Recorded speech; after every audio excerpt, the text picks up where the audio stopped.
I was a family disappointment until my 78-year-old neighbor left me something that proved everyone wrong. I remember that summer evening like it was yesterday. I was 19, standing on what I thought was the threshold of something big. Turns out, I was just standing on the threshold of our garage.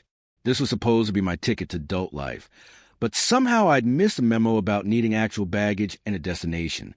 The whole thing started going sideways right after graduation. Picture this.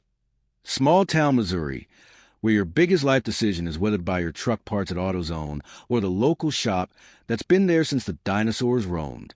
My parents had been talking big about college support for years. Dad would pound his chest and declare how they'd always backed their kids' education. Mom would nod along, already calculating spreadsheets in her head. But here's the thing about promises in my family. They came with fine print nobody bothered to read until it was too late. The family meeting happened on a Tuesday. I should have known something was up when Mom made her famous casserole without being asked. In our house, unsolicited casserole meant serious business. Dad cleared his throat like he was about to deliver the State of the Union, while my sister Kelly sat there with this smug little smile that made my stomach turn. Turns out, all that college fund money, every penny they'd been promising me since I could tie my shoes, was getting rerouted to Kelly's business degree. Just like that. Mom called it being practical. Kelly was the future business genius. After all, she had the plan, the drive, the whole package wrapped up in a neat little bow. And me? Well, I was the kid who'd managed to turn a simple burnout session into a mechanical disaster that still haunted family dinners. Let me paint you the picture of my epic screw-up. Earlier that year, just months before this casserole meeting from hell, I was trying to impress this girl from chemistry class. Sarah Martinez, the kind of girl who made you forget your own name when she looked your way. She mentioned liking guys who knew how to handle trucks. So naturally, I decided to show off my driving skills in our back 40. What started as some innocent tires spinning in the mud turned into something that would make NASCAR drivers cringe.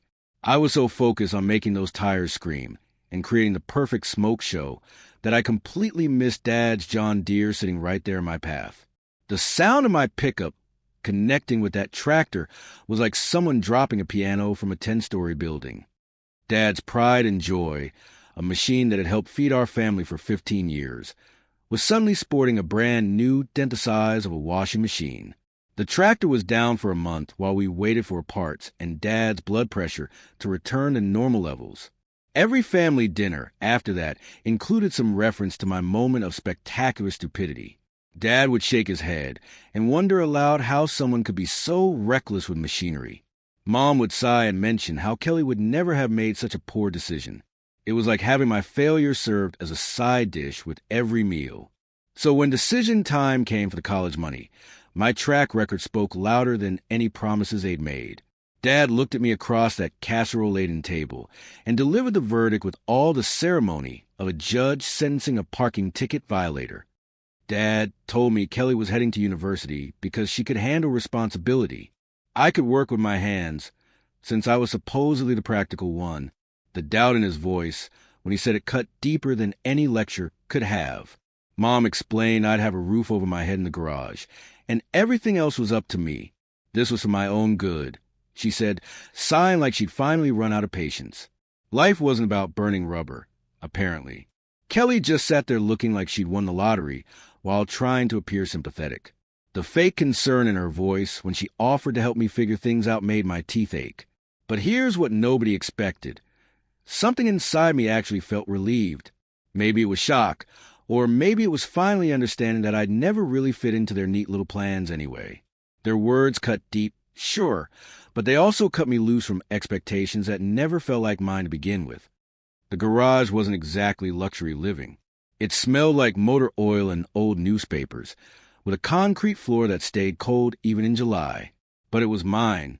No family meetings, no disappointed looks over breakfast, no constant reminders of my spectacular failures. Just me, my thoughts, and enough space to finally breathe without someone analyzing my every move.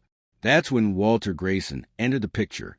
Walter was our 78-year-old neighbor who'd been watching this family drama unfold from across his perfectly maintained garden. He was one of those old-school guys who'd seen real action overseas and came back with stories he never told and wisdom he shared freely with anyone smart enough to listen. Walter had this way of making work feel like hanging out. I'd started helping him with his garden, partly for the $20 he'd slipped me, and partly because he was the only adult who talked to me like I had a functioning brain. His backyard was like stepping into some kind of natural paradise. Vegetables arranged in perfect rows, flowers that looked like they belonged in magazines, and everywhere you looked, these tiny creatures moving around like they owned the place. Most people saw Walter's snails as pests. He saw them as what he called little philosophers with houses on their backs. While other neighbors were spreading salt and setting traps, Walter was building them tiny shelters and leaving out specific foods he'd researched in old gardening books. Walter had this theory that everything in nature had a purpose, even the stuff that annoyed us. He'd point to a snail slowly making its way across a lettuce leaf and talk about patience, persistence, and the beauty of taking your time in a world obsessed with speed. Coming from a guy who'd survived actual combat and still found wonder in something as simple as garden snails, it carried weight. Walter used to tell me that life was like gardening. Water the weeds and you get weeds, plant roses, and, well, you get the idea. His garden was proof that attention and care could turn the most ordinary space into something extraordinary. I spent most of that summer helping Walter tend his little Eden. He'd have me watering specific sections while he sat in his folding chair, watching his snails move through their daily routines like he was studying great literature. Sometimes he'd share stories about his service days, but mostly he'd talk about the small miracles happening right in front of us if we bothered to pay attention. Walter had been dealing with some health issues that summer. Nothing dramatic or Hollywood scary, just a slow, steady decline that comes with being nearly 80 and having lived a full life. His hand shook a little more each week, and he'd need longer breaks between tasks that used to be routine. But even as his body was slowing down, his mind stayed sharp as a tack. He'd make observations about plant growth and weather patterns that would prove exactly right weeks later. It was like he had some direct line to how the natural world actually worked. One afternoon in late August, Walter called me over with more urgency than usual. He was sitting in his chair, looking out at his garden with this expression I'd never seen before, like he was trying to memorize everything at once. He told me he'd been thinking about legacy lately. Not the big, dramatic kind you see in movies, but the small, practical kind that actually matters.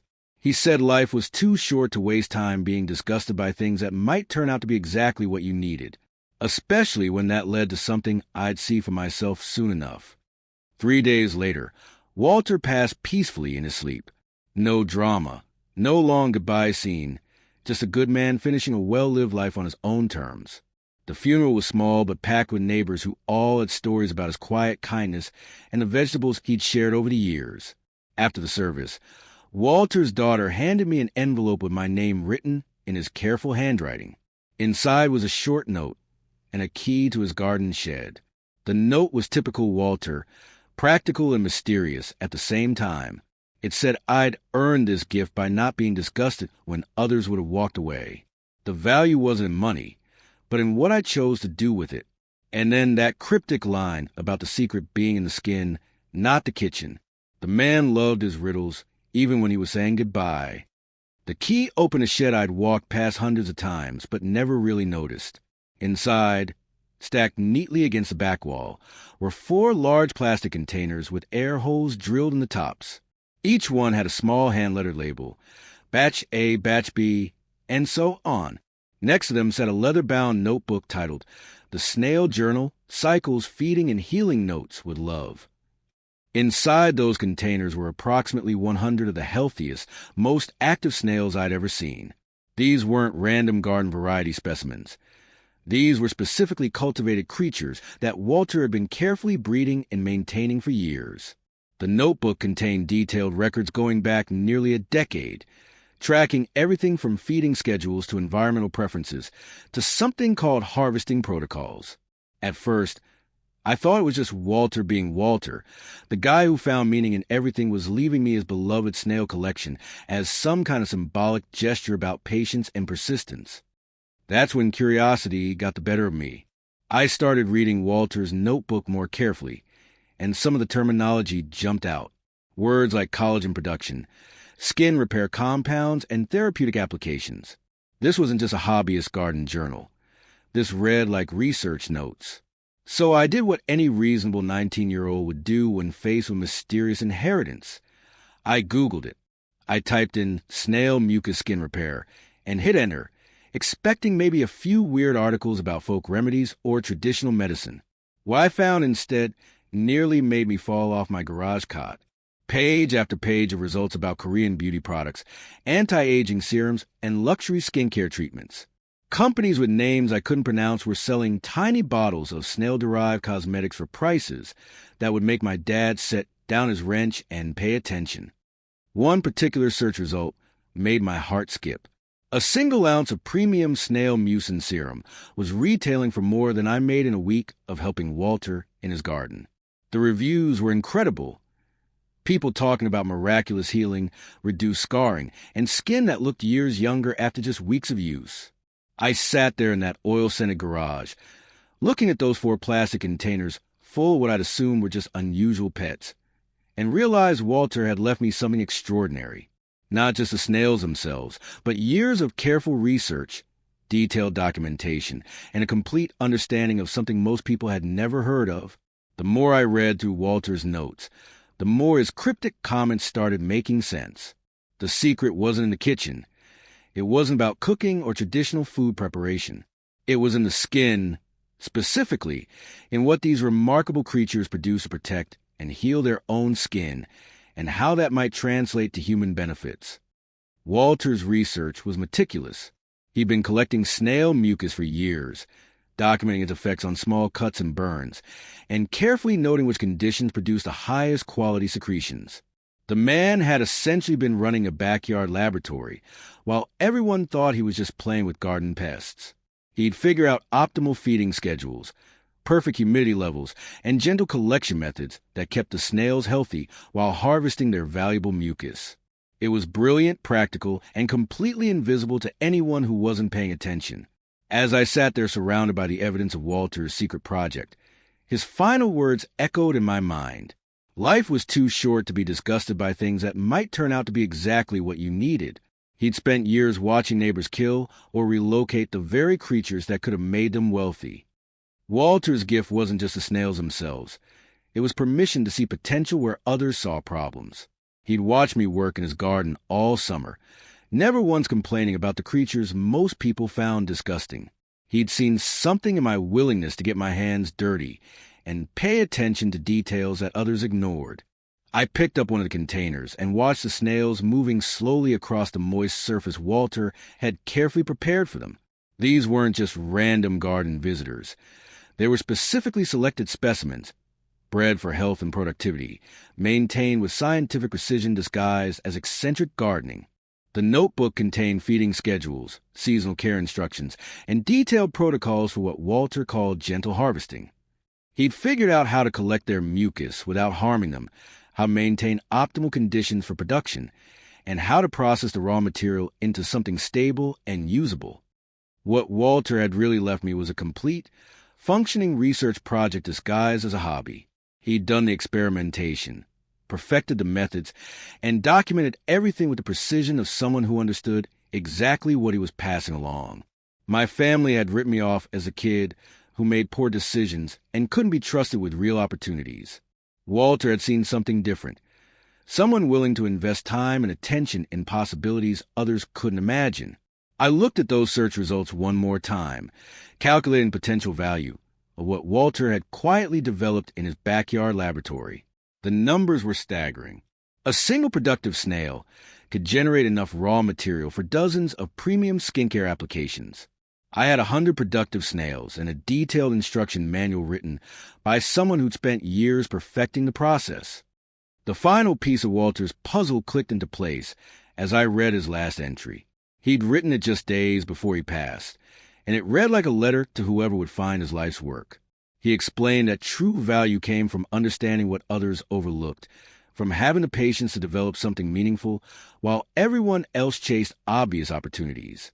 He'd watched me all summer, not just helping with garden tasks, but genuinely caring about the creatures everyone else wanted to eliminate.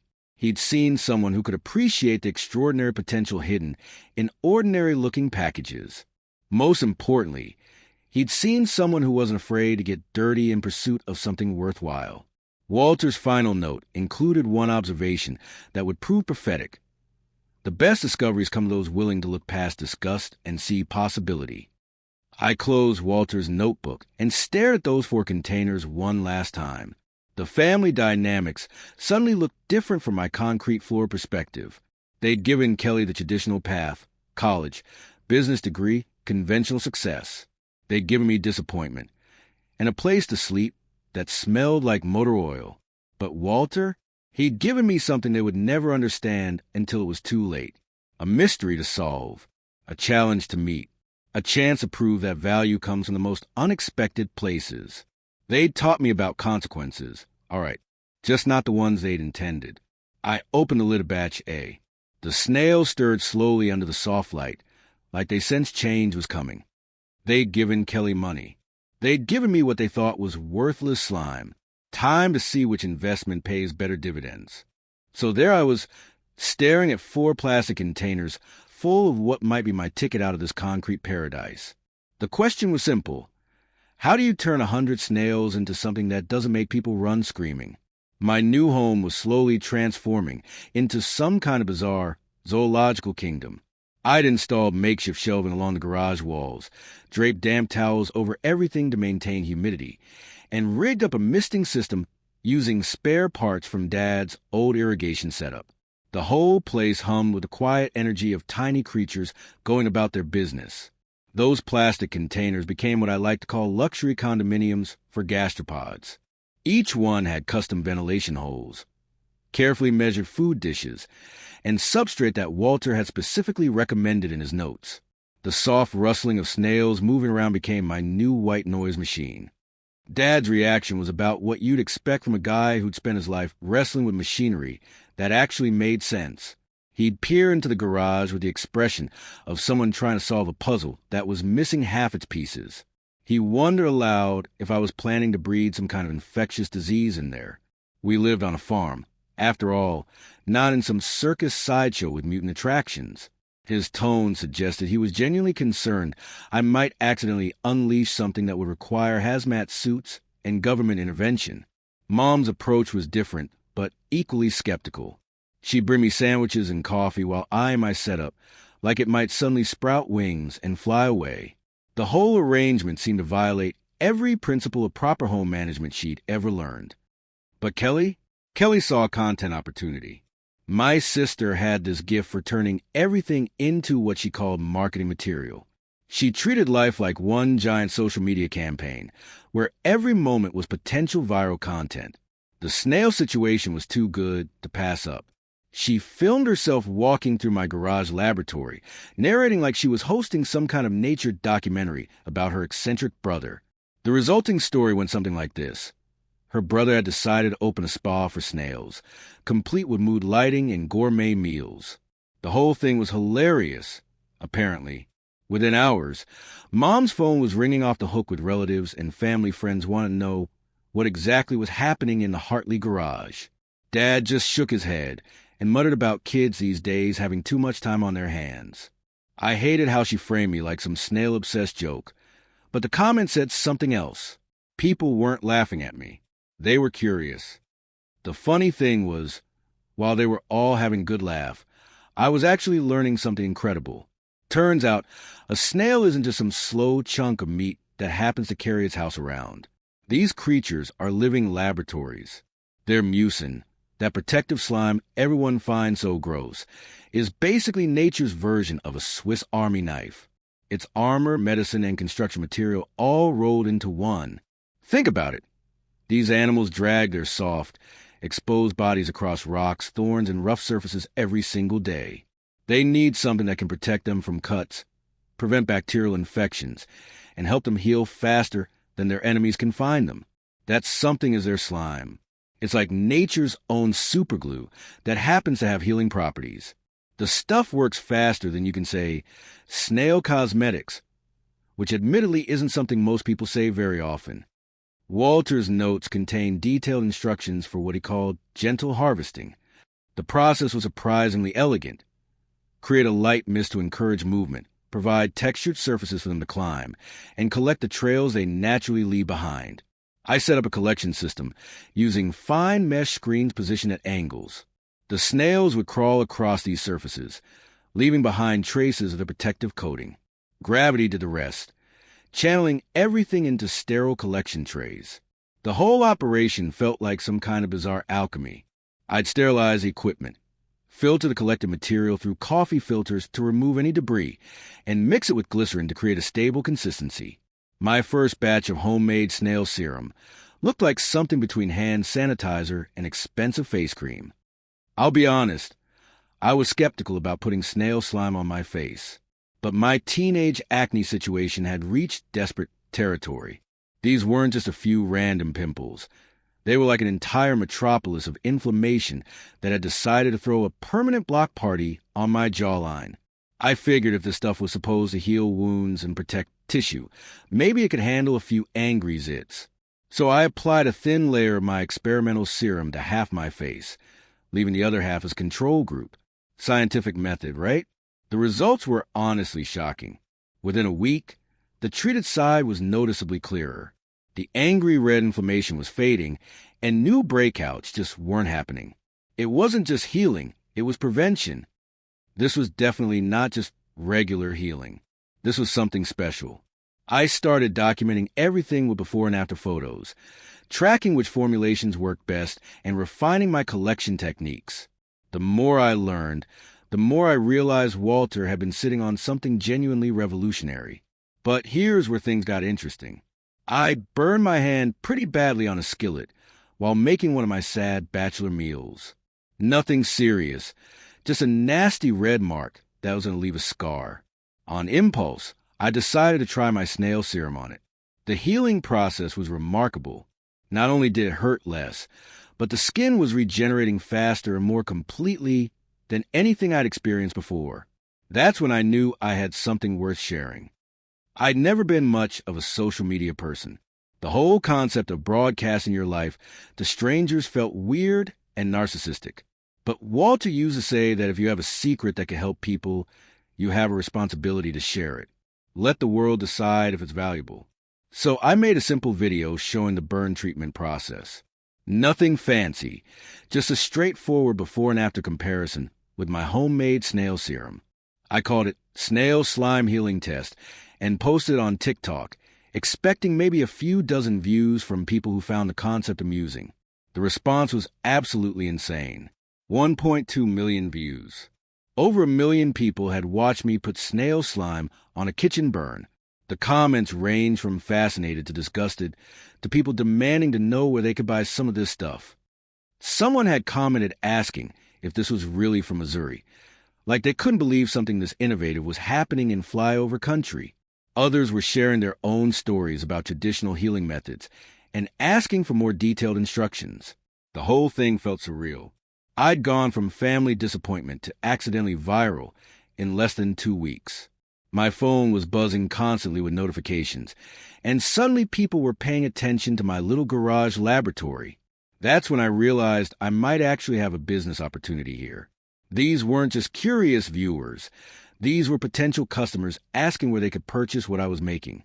I quickly put together 50 small containers of what I called Snail Fix Test Batch, basically my homemade serum in recycled baby food jars with handwritten labels. Listed them online for $25 each, figuring maybe a few people would be curious enough to try it. They sold out overnight. Every single jar. My slimy Frenchmen, as I'd started calling them, had officially become stars. The garage that was supposed to be my punishment had become the headquarters of something that people actually wanted to buy. But success has a way of attracting attention you don't always want. About 17 days after my overnight sellout, I got a visit from someone I definitely wasn't expecting. A health inspector showed up at our door, clipboard in hand, an official badge prominently displayed. Apparently, someone had filed a complaint about unlicensed cosmetic manufacturing happening in a residential garage. He needed to examine my operation and ensure I was complying with all relevant regulations. The inspector was professional but clearly skeptical. He walked through my setup with the air of someone who'd seen every possible way people could cut corners on safety and hygiene. My makeshift laboratory probably looked like exactly what it was, a teenager's experiment that had gotten out of hand. He glanced around my Snail spa, taking in the jury-rig ventilation and borrowed irrigation equipment. This place, he noted diplomatically, was better suited for storing lawn mowers than manufacturing cosmetics. Then he handed me a regulation packet thicker than a phone book and wished me happy reading. The packet contained everything I'd need to know about good manufacturing practices, professional ventilation requirements, and product liability insurance. It was basically a blueprint for building a pharmaceutical facility. I sat there flipping through pages of requirements that would cost more money than my family had ever seen in one place. But here's the thing, he hadn't shut me down. He'd given me a roadmap. This wasn't a death sentence. It was a challenge. And after months of being treated like the family screw-up, I was ready for a real challenge. The inspector thought he was showing me why I couldn't continue. What he'd actually done was show me exactly what I needed to build. Every regulation was just another problem to solve, another barrier to overcome. I looked around that garage one more time, at the makeshift shelving and borrowed equipment, at the containers full of snails that had somehow become my unlikely business partners. This setup was always meant to be a prototype. The real question was whether I was ready to build something that could last. These 17 days had taught me something important. I had proof that this actually worked. Real customers willing to pay real money for something they couldn't get anywhere else. The bureaucracy was just the next level of the game. My family had given me this garage to keep me quiet and out of the way. Instead, they'd given me the perfect place to figure out what I was actually capable of building. The inspector left with his clipboard and official warnings. I sat there with his regulation packet, Walter's research notes, and 4 containers of snails that had already proven they could create something valuable. Time to see if I could build something that would make both Walter and the health department proud. This garage had been my punishment. Now it was going to be my launching pad. The regulation packet might as well have been a treasure map written in a foreign language. But every good treasure hunt starts with finding the right location, and my garage clearly wasn't going to cut it anymore. I needed space. Real space. The kind where a health inspector wouldn't immediately start laughing and reaching for a citation book. More importantly, I needed distance from the skeptical eyes of my family, who were still treating this whole operation like an extended science fair project that had gotten out of hand. Finding a suitable location in rural Missouri isn't exactly like browsing real estate in Manhattan. Your options are limited, and most landlords aren't thrilled about the prospect of someone raising what they consider garden pests for commercial purposes. That's when I remembered Uncle Pete's old barn. Well, technically it belonged to the church now. Pete had donated it along with some farmland when he moved to Arizona for his arthritis. The building sat mostly empty except for storage and the occasional community event. Father John was a practical man who understood that empty buildings don't maintain themselves. When I explained my situation, minus the more technical details about mucin extraction, he seemed genuinely intrigued by the idea of a young entrepreneur trying to make something of himself. He probably thought I was starting some kind of organic farming operation. The reality was stranger, but his blessing came with reasonable terms, a percentage of future revenue instead of upfront rent, plus keeping the place maintained and heated during winter. The barn was perfect in ways I hadn't even considered. High ceilings for proper ventilation, concrete floors that could be sanitized, and enough space to properly separate different phases of the operation. Most importantly, it was far enough from my family's daily routine that I could work without constant commentary about my life choices. Moving day was an adventure in itself. Transporting 100 snails and their entire habitat without causing mass casualties required more planning than most military operations. Each container had to maintain perfect temperature and humidity during the 20-minute drive between my garage and the new facility. The snails seemed to approve of their upgraded accommodations. Within days, they were more active than I'd ever seen them, exploring their expanded territory like tiny conquistadors claiming new land for Spain. The health inspector's return visit was significantly more positive. He walked through the barn with the expression of someone who'd expected to find a disaster, but instead discovered something that almost resembled a legitimate operation. The separated work areas, proper drainage, and temperature control systems impressed him enough to grant provisional approval for research purposes. His warning was clear, though. This was for experimental batches only, and one complaint about commercial sales would send me back to square one. But provisional approval was still approval. I now had official permission to operate something that looked like a real business, even if it wasn't quite ready for full commercial production yet. The first real test of credibility came from an unexpected source. Mrs. Grayson, Walter's widow, had been watching my progress with the quiet interest of someone who understood what her husband had been working toward. She approached me one afternoon carrying a small jar and an old photograph. The photo showed Walter in his younger days, smiling despite visible scarring on his neck and jaw from what she explained were old service injuries. The scars had faded over the years, but never disappeared completely. Mrs. Grayson asked if I could prepare a batch specifically designed for scar treatment. She wanted to try healing what remained of Walter's old wounds, partly for practical reasons and partly as a way of honoring his memory. The request was both heartbreaking and motivating. I prepared the strongest concentration I'd ever attempted, using techniques from Walter's most detailed notes combined with refinements I developed through trial and error. The resulting serum was more potent than anything I created before. Mrs. Grayson applied it religiously, documenting the process with before and after photographs. The results were remarkable, not just cosmetic improvement, but signs of real healing. Smoother texture, improved color, even softening of old scar ridges. After a month, she returned to the barn carrying those comparison photos, and something I hadn't expected, tears. She told me she hadn't believed it would work, that she'd thought this was just another of my youthful experiments. But Walter would have been proud, she said, and that meant everything. Word travels fast in small communities, especially when it involves something as unusual as miraculous scar treatment. Within weeks, I was getting inquiries from people dealing with everything from surgical scars to old burn injuries. That's when Dr. Rashad entered the picture. He was a local dermatologist who'd been hearing these stories and was professionally skeptical about miracle cures being developed in church barns by teenagers with no medical training. But Dr. Rashad was also a scientist, and Mrs. Grayson's documented results were impossible to ignore. When she showed him the photographs, his eyebrows practically disappeared into his hairline. This wasn't marketing hype or wishful thinking. This was measurable tissue improvement. Dr. Rashad's interest was clinical rather than emotional. He examined the photos with the detached precision of someone who'd seen every possible snake oil cure attempt to cross his desk. But the evidence was undeniable. Enhanced healing, reduced inflammation, and improved skin texture that couldn't be explained by placebo effect or lucky genetics. He agreed to supervise a small clinical observation involving 20 volunteer patients dealing with post-surgical scarring and radiation-damaged skin.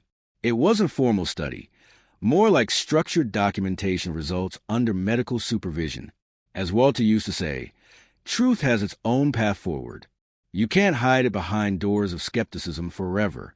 Eventually, evidence speaks louder than doubt. The clinical observations exceeded everyone's expectations, including mine. Patients reported not just cosmetic improvements, but actual comfort benefits, reduced itching, increased flexibility, and faster healing of minor injuries in treated areas. Dr. Rashad's documentation was meticulous. He measured everything: healing rates, skin thickness, elasticity, patient-reported comfort levels. The data painted a picture of something genuinely beneficial happening at the cellular level. Having proof that couldn't be ignored changed everything. This wasn't just a garage thing anymore. It was a treatment protocol that actual doctors were willing to recommend to actual patients.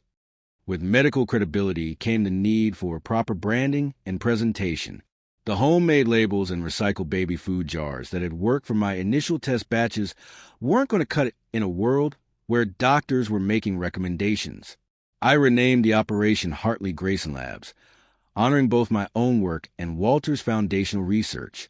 The product line became Grayson Glide Repair Serum, with a logo featuring a stylized snail, leaving a luminous trail behind it. The visual metaphor was perfect. Slow, steady progress that leaves something beautiful and beneficial in its wake. Sometimes the best solutions come from the most patient approaches. The rebranding coincided with growing demand that far exceeded my production capacity. I was still essentially a one-person operation working out of a barn, trying to meet orders that required industrial-scale thinking. That's when I decided to try crowdfunding. The platform allowed me to tell the complete story. Walter's research, my development process, the medical documentation, and the potential for helping people with serious skin challenges. The campaign video featured Mrs. Grayson sharing her experience, along with testimonials from Dr. Rashad's observation patients. I set a modest goal of $25,000, figuring that would cover equipment upgrades and inventory expansion. The response was overwhelming. Within hours, funding had exceeded the initial target. By the end of the campaign, we'd raised $180,000 from people who believed in what we were building. My family's reaction was something to behold. They watched the numbers climb with expressions that shifted from disbelief to confusion to something approaching respect. It was like I'd won a lottery they didn't know existed. Kelly's response was particularly interesting. Suddenly, the brother she'd mocked for playing with garden pests was running a business that people were investing real money in. Her entire perception of the situation had to recalibrate. That recalibration led to an inevitable conversation. Kelly approached me with a business proposition wrapped in sister-to-brother concern. She'd been studying marketing and retail distribution in her business classes, and she was convinced I needed professional help to scale properly. Her proposal was straightforward. 30% equity in exchange for handling all marketing, social media, and retail partnerships. She had connections, she explained, and a real plan for taking this beyond small batch production. 30% was huge, enough to give her real influence over decisions. Was I really ready to hand over that much just to scale faster? The offer was tempting, but something about the proposition felt wrong. Her words stung, but not in the same way they used to. The old Kelly would have been dismissive and condescending. This Kelly was offering partnership, but still with the underlying assumption that I couldn't handle success without her guidance. I thanked her for the proposal, but declined. This project had started without her real plan, I explained, and I was determined to figure out the marketing challenges myself. At least for now. The conversation revealed how much had changed in our relationship.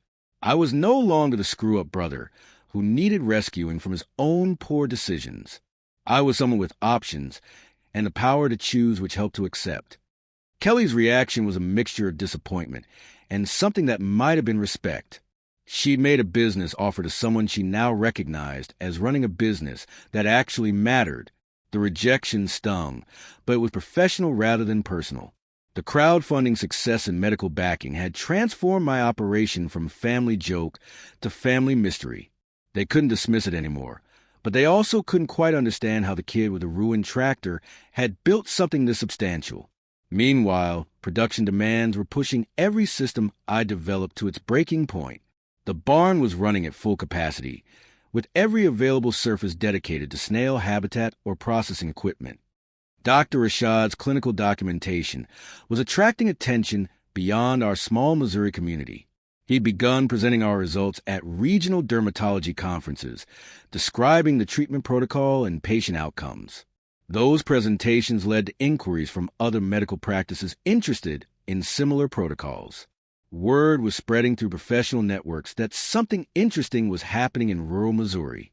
The combination of medical backing, successful crowdfunding, and growing demand created momentum that felt both exciting and slightly terrifying. We were approaching the limits of what a barn-based operation could handle. That's when the letter arrived. It came on thick, expensive letterhead from a law firm I'd never heard of, representing a cosmetic company whose name I definitely recognized. They were interested in discussing partnership opportunities related to our novel skin treatment protocols. The language was carefully diplomatic, but the message was clear. They wanted to talk business. Big business. The kind that could either launch us into a completely different league or swallow us whole. I sat in that barn, surrounded by the quiet activity of 100 snails and the hum of equipment that had become my world, holding a letter that could change everything. The empty container that started this whole journey sat on a shelf nearby, a reminder of how far we traveled. My heart skipped a beat as I reread the formal invitation to discuss partnership opportunities.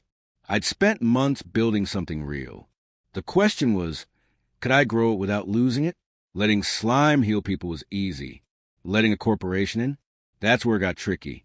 The corporate lawyers arrived looking like sharks in expensive suits. 3 of them, all carrying identical leather briefcases and wearing the kind of confident smiles that suggested they'd done this dance many times before. They represented a regional cosmetics distributor with facilities in Salt Lake City and distribution networks across the western United States. Their proposal was straightforward. They wanted to handle all manufacturing and distribution of my products, scaling up to meet national demand. The catch? They needed my formula. Complete intellectual property transfer was non-negotiable, they explained.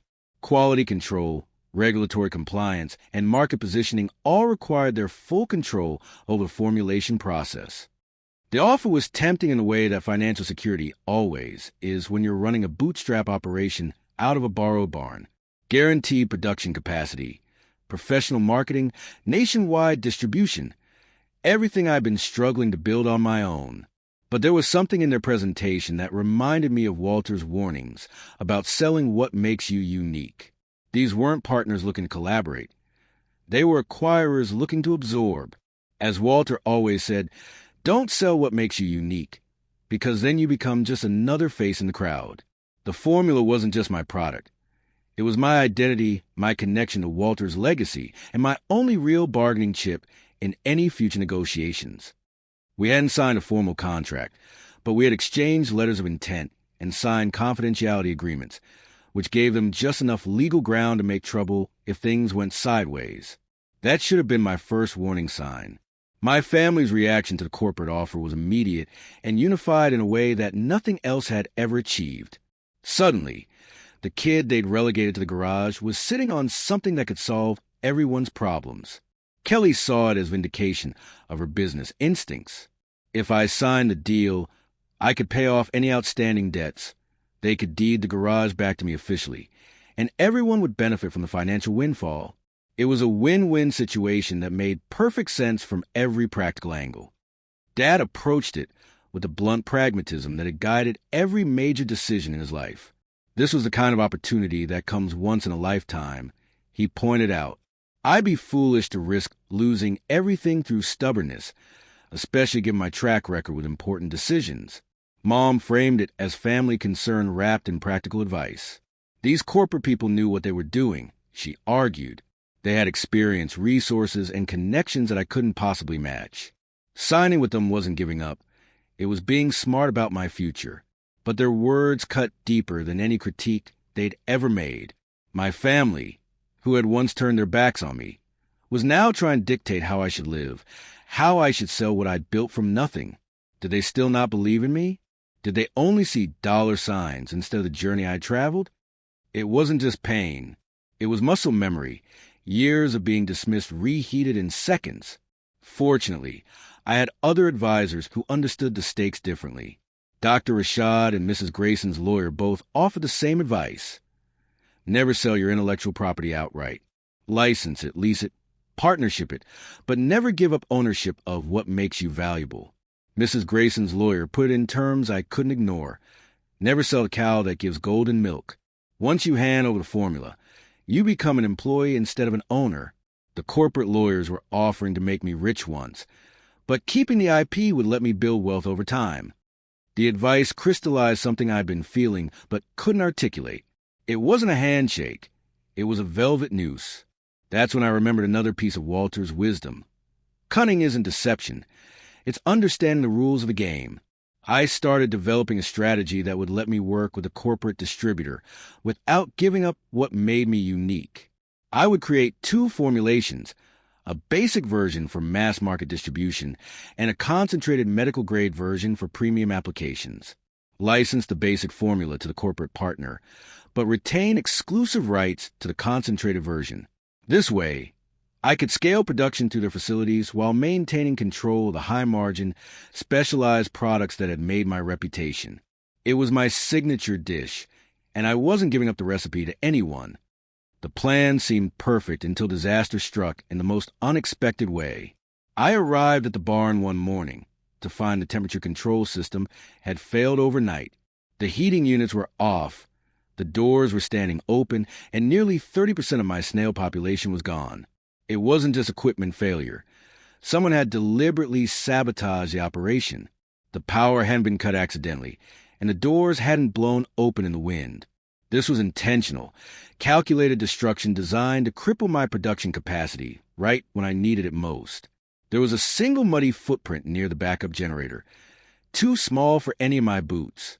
Dr. Rashad later said it looked like a woman's shoe, but we never figured out who it belonged to. My lawyer suspected corporate intimidation, but we never found proof. The uncertainty burned almost as much as the loss itself. The financial impact was devastating, but the emotional blow was worse. These weren't just business assets. They were living creatures I'd cared for, descendants of Walter's original breeding stock. Someone had killed them to make a point about my negotiating position. I was furious, but I channeled that anger into action instead of revenge. There was no time for investigation or confrontation. I had to save what remained of my operation before the entire breeding program collapsed. The next few weeks became a desperate race to rebuild population numbers through accelerated breeding cycles. I postponed meals, slept next to the incubators, and tracked the progress of every egg clutch in Walter's old notebook. I worked 18-hour days, monitoring conditions, adjusting environments, and nursing damaged stock back to health. It was exhausting, expensive, and emotionally draining, but it also proved something important. I could survive sabotage, adapt to setbacks, and rebuild from partial destruction. The operation was more resilient than anyone had imagined, and so was I. When the corporate lawyers came back with their final offer, I looked the lead negotiator in the eye and made my position clear. They could license the diluted version for mass market, or they could walk away. I wasn't selling my soul for their convenience. They didn't walk away. They went for the throat. Instead of weakening my position, their aggressive tactics actually strengthened my resolve. I decided to go public with my story, broadcasting the entire situation to anyone who would listen. I started live streaming from the barn, explaining what happened and why I was determined to keep my intellectual property independent. This wasn't just about cosmetics. I explained. It was about preserving the legacy that Walter Grayson had trusted me to continue. The response was immediate and overwhelming. People rallied around the story of a young entrepreneur fighting to maintain independence against corporate pressure. The narrative resonated with anyone who'd ever felt bullied by bigger, more powerful interests. The live stream caught the attention of regional media outlets looking for human interest stories. Suddenly, I was doing interviews with local news stations, appearing on morning shows, and fielding calls from business journalists. The coverage culminated in an appearance on a regional QVC-style shopping network. They featured the story behind Grayson Glide, interviewed Mrs. Grayson about Walter's research, and offered exclusive product packages to viewers. The media avalanche was surreal. From QVC to dermatology blogs, even farm magazines wanted in. A snail serum had become headline news. My phone never stopped ringing, and orders poured in faster than I could process them. The television appearances generated over $2 million in new orders within weeks. The third year of operations ended with numbers that dwarfed anything I'd imagined possible. My family watched these developments with expressions I'd never seen before. They were witnessing the transformation of the family screw-up into something they couldn't categorize or dismiss. For the first time, they were seeing me as someone other than the kid who'd crashed a tractor. The silence was more powerful than any congratulations could have been. They were finally understanding that their initial judgment had been wrong, and that my unconventional path had led somewhere they never expected. The corporate lawyers responded to my media campaign with legal threats about breach of the confidentiality agreements we'd signed. They claimed I had violated preliminary understandings by taking my story public, and demanded compensation for their time and effort. Their lawyer insisted that my use of the phrase "my formulation" in one of our exchanges constituted a preliminary agreement to transfer intellectual property. But my attorney proved that description isn't the same as contract, and that I'd never committed to exclusive negotiations. The legal battle was more complex than I'd anticipated, but we had the stronger position. They'd overplayed their hand by trying to claim ownership of something they'd never actually purchased. My family's reaction was predictable. They wanted me to settle quickly and quietly. If I gave the corporate lawyers 40% equity, they would support me in any legal proceedings. It was their final offer to help me manage the situation. I sat in the barn, still smelling faint traces of heat damage and decay. In front of me sat two papers, one from my lawyer, one from theirs. One said freedom with risk. The other said security with surrender. Walter's photo watched me from the wall. I made my choice. The mediation process was long and draining. They pushed hard for control, but my lawyer fought back with the tenacity of someone who understood what was at stake. My attorney told the mediator that good faith requires actual good faith, not just expensive letterhead. We ended up paying $75,000 in settlement fees. Expensive, but far less than losing intellectual property rights would have cost. It was the price of my independence, but it was worth every penny. Most importantly, I retained complete ownership of my intellectual property. The snails were mine, the formulas were mine, and the future of the company remained under my control.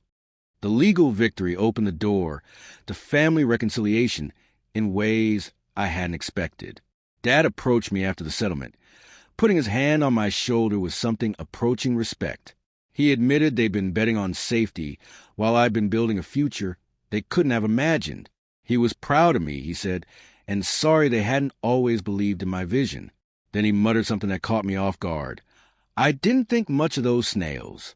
Turns out, I didn't think much at all. Mom nodded along, tears in her eyes, and added her own confession. I told your aunt you were just being stubborn. Now she thinks I meant visionary. She laughed through her tears at that one. These weren't just words. They were recognition. For me, that acknowledgement was worth more than any financial settlement could have been. Kelly's approach was different, but equally meaningful. She sat across from me at the kitchen table where this whole journey had started with that casserole meeting years ago.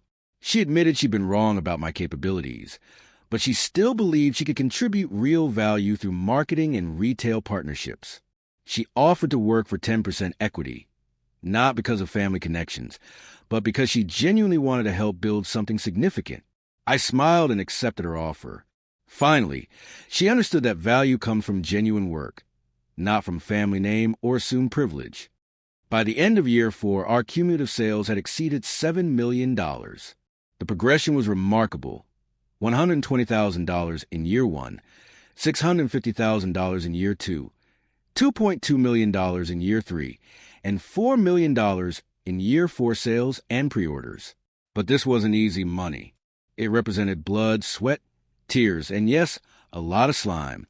The net profit was significantly lower than the gross revenue, but it was my company, my journey, and my independence. That was priceless. And still, every time I walked past the heating system, I double-checked the wires. Some lessons burned deeper than others. The success allowed us to launch charitable initiatives that Walter would have appreciated. We started a program providing free serums to veterans with post-surgical scarring and established a small grant program for young agricultural entrepreneurs. Walter always said that real success comes when you can share your good fortune with others. We were finally in a position to help people who were facing the same skepticism and resource challenges that had nearly derailed my own journey. The veteran program was particularly meaningful because it connected directly to Walter's own service experience. Mrs. Grayson helped identify recipients and document their progress, creating a living memorial to her husband's legacy. I created a permanent display in the barn's entrance, featuring the original plastic container that had started everything. The plaque read, "This began with 100 snails that nobody wanted, but which changed my life.